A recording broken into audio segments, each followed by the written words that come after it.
Hear me out. I want to talk briefly about mortality. Mortality has to do with the fact that all living things will die.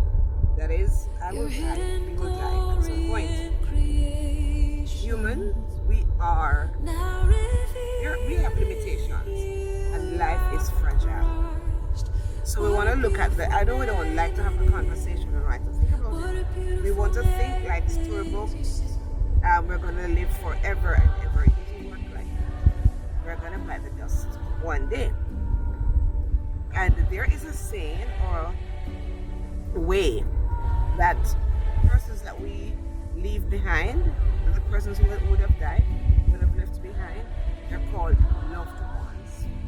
And that thing just had me thinking, because I have seen and heard of cases where persons who are left behind really feel like loved ones.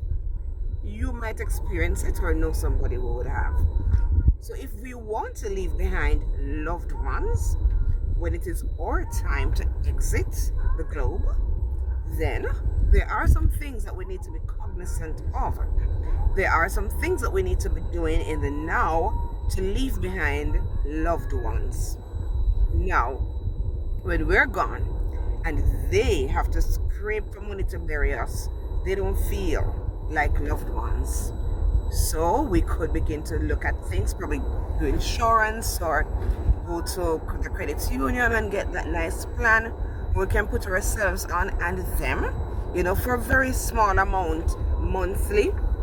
And, so they don't have to they can grieve, because when we're gone, we want those who are crying because we're gone to be crying because they really miss us, not because we're gonna stress them.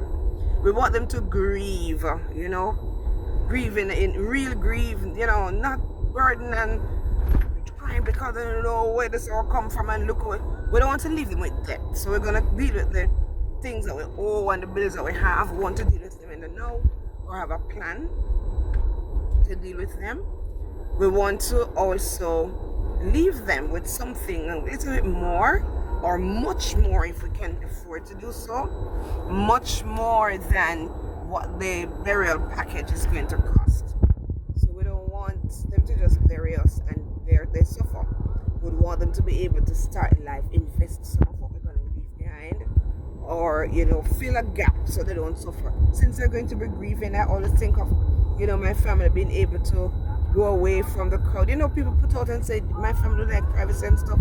I don't want them to have to ask for that. I want them to be able to go to a private spot, go to a hotel or some place, and just relax and grieve, and while somebody cook for them, wash for them, and they can swim and do whatever nice it is that they would love to do.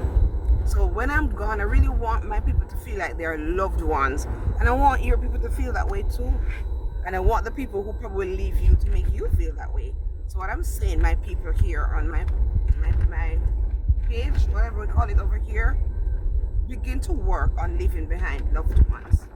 Right? Don't let them feel like you didn't love them, or you've abandoned them, or you leave them in stress and struggles, and they have to use all that they have to put you away in style, so to remove the embarrassment. No. Leave them back here so they look like real loved ones. To begin to work on that thing. And think about immortality. Think about what you want to be said about you, so you can begin to live. So people don't have to tell no lies when they're writing the eulogy. Come on, man. Begin to write it by the things that you do and say and the impact you have made. Let's leave a legacy behind. Don't be forgotten. Leave a legacy, cause that you cannot be erased from the memories of the people you would have touched.